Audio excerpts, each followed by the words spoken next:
Hi, boys and girls. Are you ready for Chapter 5 of Beezus and Ramona by Beverly Cleary? I'm reading today with permission from the Scholastic Book Company. Do you remember what happened in Chapter 4? I remember Ramona was downstairs in the basement. Do you remember what she did there? You're right. It had to do with apples. She took lots of bites out of apples. Do you remember what they did with all the apples then? You're right. They made applesauce with them. Okay? Today's chapter 5, is called A Party at the Quimby's. I wonder if there'll be applesauce. Saturday morning turned out to be cold and rainy. Beezus wiped the breakfast dishes for her mother and listened to Ramona, who was riding her tricycle around the house, singing, "Copycat, copycat, copycat, copycat," over and over at the top of her voice because she liked the sound of the words. Beezus and her mother finished the dishes and went into the bedroom to put clean sheets on the beds. "Copycat, copycat," droned Ramona's sing-song. "Ramona, why don't you sing something else?" Mother asked at last. "We've been listening to that for a long time." "Okay," agreed Ramona. "I'm going to have a party," she sang. "I'm going to have a party." "Thank you, Ramona, that's better." Mother held one end of a pillow under her chin while she slipped the other end into a fresh case. "You know, that reminds me," she said to Beezus. "What would you like to do to celebrate your birthday next week?" Beezus thought a minute. "Well, I'd like to have Aunt Beatrice over for dinner. She hasn't been here for a long time, and I'd like to have a birthday cake with pink frosting." Beezus smoothed the fresh sheet over the bed. She almost enjoyed helping Mother when they could talk without Ramona's interrupting them all the time. The rain beating on the windows and Ramona's happy sing-song made the day seem cozy and peaceful. "All right, that's exactly what we'll do." Mother seemed pleased with Beezus' suggestions. "It's a long time since we've seen Aunt Beatrice, but of course teachers always have a lot to do when school starts." Beezus noticed that Mother gave a little sigh as she smoothed her side of the sheet. She'll probably have more time now that the semester has started, and it isn't too long before Thanksgiving and Christmas vacations. We'll see a lot of her then. "Why, Mother misses Aunt Beatrice too," thought Beezus. "I believe she misses her as much as I do, even though she never says so." Leaving Beezus with the new and surprising thought that grown-ups sometimes missed each other, Mother gathered up the sheets and pillowcases that had been removed from the beds and carried them to the basement. While she was downstairs, the telephone rang. "Answer it, will you please, Beezus?" Mother called. When Beezus picked up the telephone, a hurried voice said, "This is Mrs. Kemp. Do you mind if I leave Willa Jean when I bring Howie over this afternoon?" "Just a minute, I'll ask Mother," Beezus called down the basement steps. "Why, no, I guess not," Mother replied. "Mother says it's all right," Beezus said into the phone. "Thank you," said Mrs. Kemp. "Now Howie, stop banging. Have a chance to do some shopping." "Well," thought Beezus when she had hung up, "things won't be quiet around here much longer." Howie, who was in Ramona's class at nursery school, was the noisiest little boy she knew, and he and Ramona often quarreled. It means like a fight. Willa Jean was at that awkward age, too big to be a baby and not big enough to be out of diapers. "You know," said Mother when she came up from the basement, "I don't remember telling Mrs. Kemp that Howie could come over this afternoon, but maybe I did. I've had so much on my mind lately trying to get the nursery school rummage sale organized." That's like a garage sale. After an early lunch, Mother decided there would be enough time to wash everybody's hair before Howie and Willa Jean arrived. She put on her oldest dress because Ramona always squirmed and got soap all over her.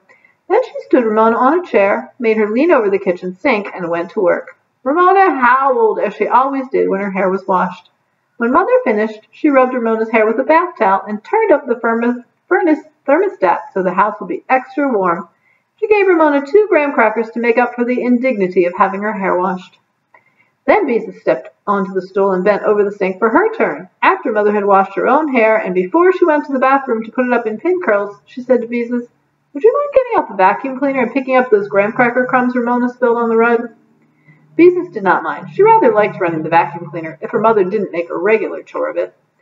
"I'm going to have a party," sang Ramona above the roar of the vacuum cleaner. Then she changed her song. "Here comes my party," she chanted. Beezus glanced out the window and quickly switched off the vacuum cleaner. 4 small children were coming up the front walk through the rain. A car stopped in front of the house and 3 more children climbed out. 2 were splashing in puddles across the street. "Mother!" cried Beezus, "come here quick! Ramona wasn't pretending!" Mother appeared in the living room just as the doorbell rang. One side of her hair was up in pin curls, and the other side hung wet and dripping on the towel that was around her neck. "Oh my goodness," she exclaimed when she understood the situation. "That explains Mrs. Kemp's call. Ramona, how could you?" "I wanted to have a party," said Ramona. "I invited everybody yesterday." The doorbell rang again, this time long and hard. There were sounds of many rubber boots jumping up and down on the porch. "Mother, we just can't have a party with our hair wet," wailed Beezus. "What else can we do?" Mother sounded desperate. "They're here, and we can't very well send them home. Their mothers have probably planned to shop or something while we look after them."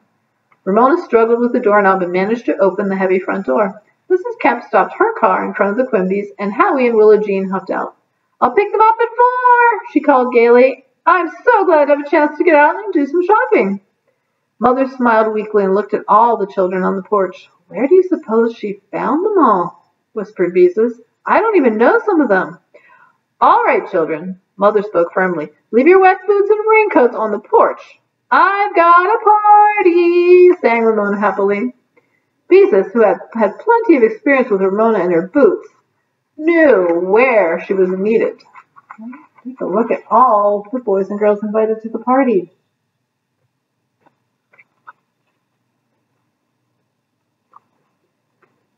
She started pulling off boots and unbuttoning raincoats. What on earth will we do with them on a day like this?" whispered Mother. Beezus grabbed a muddy boot. "Hold still," she said firmly to its owner. "They'll expect refreshments," she said. "Like snacks." "I know," said Mother. "You'll just have to put on your coat and run down to the market." Oh, no, you can't go out in the rain with your hair wet." Mother tugged at another boot. "I'll have to see what I can find in the kitchen." Beezus and her mother herded the wiggling, squealing crowd into the front bedroom and went to work, removing sweaters, jackets, caps, mittens. In between, Beezus pulled 3 children out of the closet, dragged one out from under the bed, and who had snatched her mother's best bottle of perfume. "All right, everybody out of here," Beezus ordered when the last mitten was removed and her mother had hurried into the kitchen.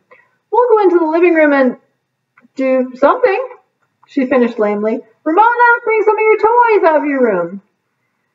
"Bingo bongo bye," shouted Howie just to make some noise. "Bingo bongo bye." The others joined in with great delight. It was such a nice, noisy thing to yell. "Bingo bongo bye." They screamed at the top of their voices, and they scampered into the living room. "Bingo bongo bye." Howie grabbed the vacuum cleaner, turned on the switch, and charged across the room. "I'll suck you up," he cried. "I'll get everybody up in the vacuum cleaner." "Bingo bongo bye," shouted the others above the roar of the vacuum cleaner. One little girl began to cry. "I don't want to be stuck up in the vacuum cleaner," she sobbed. Willow Jean looked bulgy because of the diapers and plastic pants under her overalls. She clung to a chair and cried. Ramona appeared with her arms full of toys, but no one paid any attention. The vacuum cleaner was much more fun. "I want to push the vacuum cleaner," screamed Susan, who lived in the next block. Ramona offered Susan her panda bear, but Susan did not want it. Ramona hit Susan with the panda. "You take my bear," she ordered. "This is my party. You're supposed to do what I say." "I don't want your bear," answered Susan.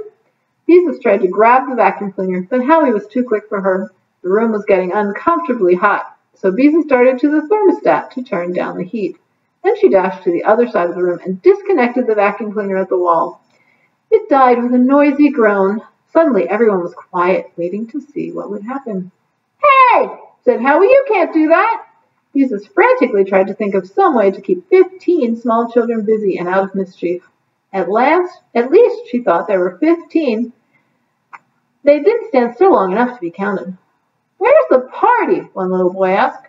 Ramona appeared with more toys, which she dumped on the floor. This time she brought a drum. Howie quickly lost interest in the vacuum cleaner and grabbed the drum. Beezus seized the vacuum cleaner, shoved it into the hall closet, while Howie began to beat the drum. "I'm leading a parade," he said. "You are not," contradicted Ramona. "This is my party." Susan snatched a pink plastic horn and tooted it. "I'm in the parade too," she said. "I want to be in the parade. I want to be in the parade," cried the others. That was it. They could play parade. Beezus ran to the bedroom and found the whistle and a couple of horns left over from a Halloween party. What else could be used in a parade? Why, flags, of course. But what could she use for flags? Beezus thought fast. She gathered up 2 yardsticks and several rulers. She ran into the front bedroom and snatched some of her father's handkerchiefs from a drawer. She had to move fast before the children grew tired of the idea. "I want to be in the parade!" screamed the children. "Mother, help me!" cried Beezus. Somehow Beezus and her mother got Bowser's handkerchiefs tied to the sticks and distributed them to the children who did not have noisemakers. Howie banged the drum. "Follow me," he ordered, beginning the march. The others followed, blowing whistles, tooting horns, waving flags. "No!" screamed Ramona, who wanted to boss her own party. "You wanted a party," Mother reminded her. "If your guests want to play parade, you'd better join them." Ramona scowled, but she took a flag and joined the parade rather than be left out entirely. "Playing parade was a wonderful idea," Mother smiled at Beezus. "I hope it lasts." "So do I," said Beezus. "Bingo bongo bye!" cried the flag wavers. Howie led the parade, including a sulky Ramona, out of the living room, down the hall, through the kitchen and dining room, and back into the living room again. Willa Jean toggled along at the end of the procession. Beezus was afraid the parade might break up, but all the children appeared delighted with the game. Into the bedroom they marched, and out again. Beezus opened the basement door. Down the steps Howie led the parade. Willa Jean had to go down the steps backwards on her hands and knees. 3 times around the furnace marched the parade and up the steps again before Willa Jean was even halfway down. Beezus opened the door to the attic. Up the steps marched the parade. Stamp, stamp, stamp went the feet overhead. Beezus remembered something Ramona had enjoyed when she was still in diapers. She lugged Willa Jean up the basement steps and sat her in the middle of the kitchen floor and handed her an egg beater. "There, don't step on her," she said to her mother. "Thank goodness," sighed Mother. "Maybe they'll play parade long enough for us to fix something for them to eat." "What will we give them?" said Beezus. Oh, look. A really big parade.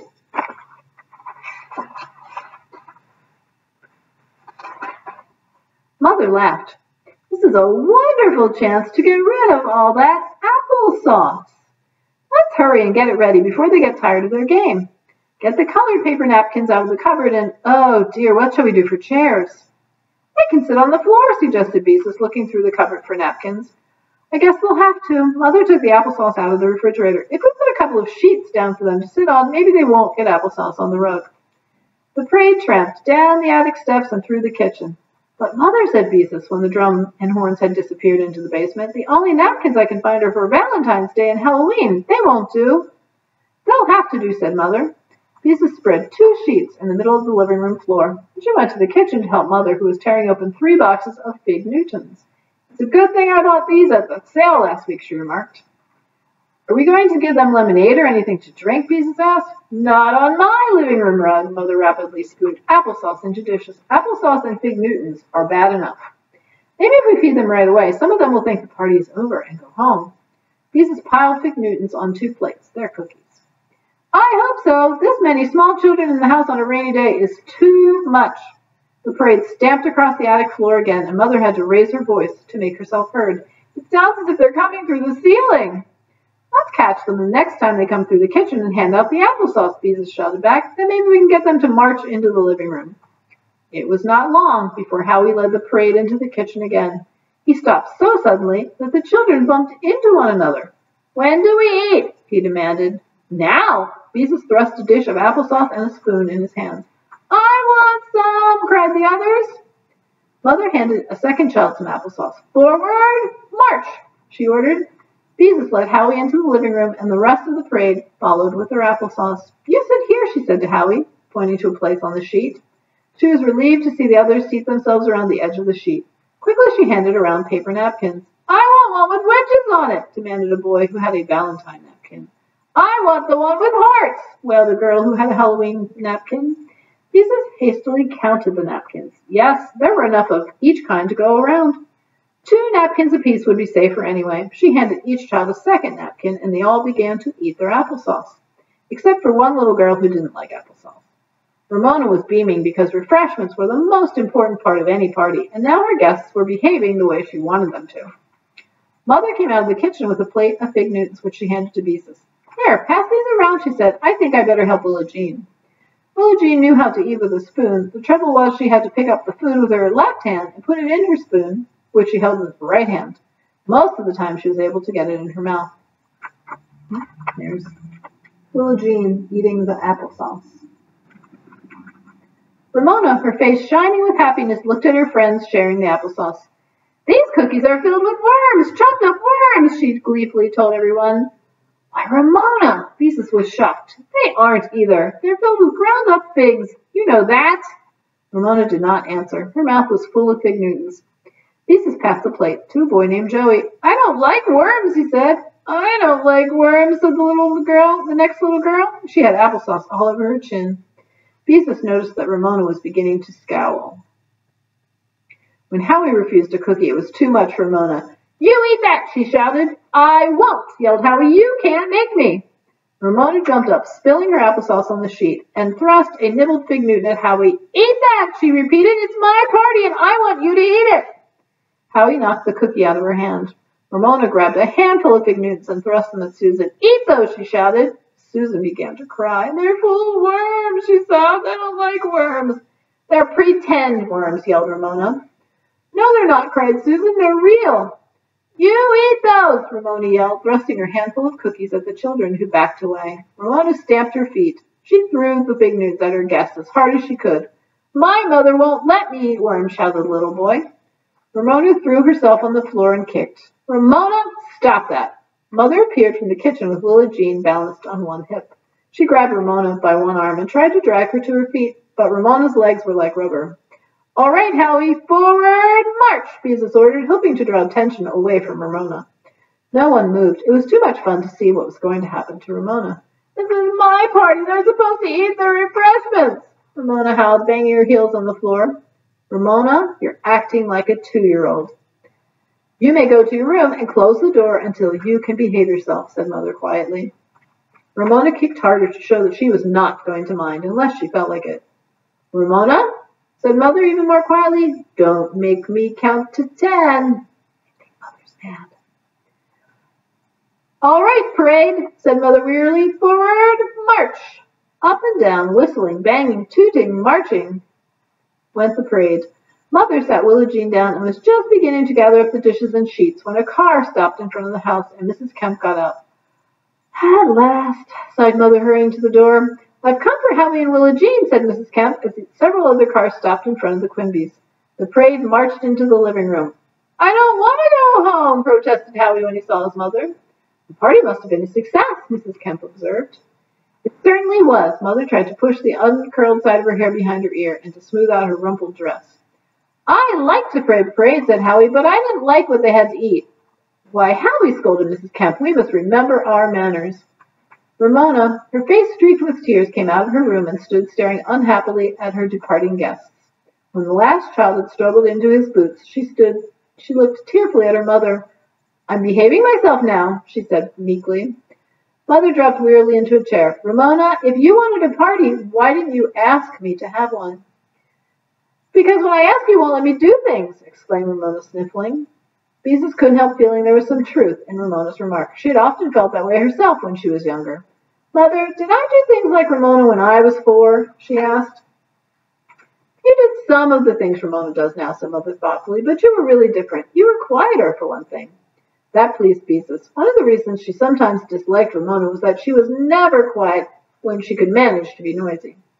Of course, there are some things that all 4-year-olds do, Mother said, and even sisters are usually different. Just the way our Aunt Beatrice and I were different when we were girls. I was a bookworm and went to the library 2 or 3 times a week. She was the best hopscotch player and the fastest rope jumper in the neighborhood, and she was better at jacks than anybody in our whole school. This surprised Beezus. She had never thought about her mother and aunt as children before. She tried to picture her schoolteacher Anne jumping rope and found to her surprise, it was not very hard to do. Of course Mother and Aunt Beatrice must have been different when they were girls, because they were so different when they were grown-ups. She was glad they were different. She loved them both. Did I have tantrums too? Beezus asked. Once in a while, said Mother. I always dreaded cutting your fingernails because you kicked and screamed. Beezus could not help feeling silly. Imagine having a tantrum over a little thing like having your fingernails cut. Ramona spoke up. I don't cry when you cut my fingernails, she boasted. Yes, but you scream when you have your hair washed, Beezus could not help reminding her. Ramona said, Mother, you were a very naughty girl this afternoon. What are we going to do with you? Ramona stopped sniffling and looked interested. Lock me in a closet for 1,000,000 years, she suggested cheerfully. Mother and Beezus exchanged glances. How quickly Ramona recovered. Make me sleep outdoors in the rain? Obviously, Ramona was enjoying herself. Not let me have anything to eat but carrots? Mother laughed and looked at Beezus. I'm afraid all we can do is wait for her to grow up, she said. And when Mother said we like that, Beezus almost felt sorry for Ramona because she would have to wait such a long time to be grown up. How about you and your brothers and sisters? Do you always get along? Does your mom sometimes have to send you to your room to calm down?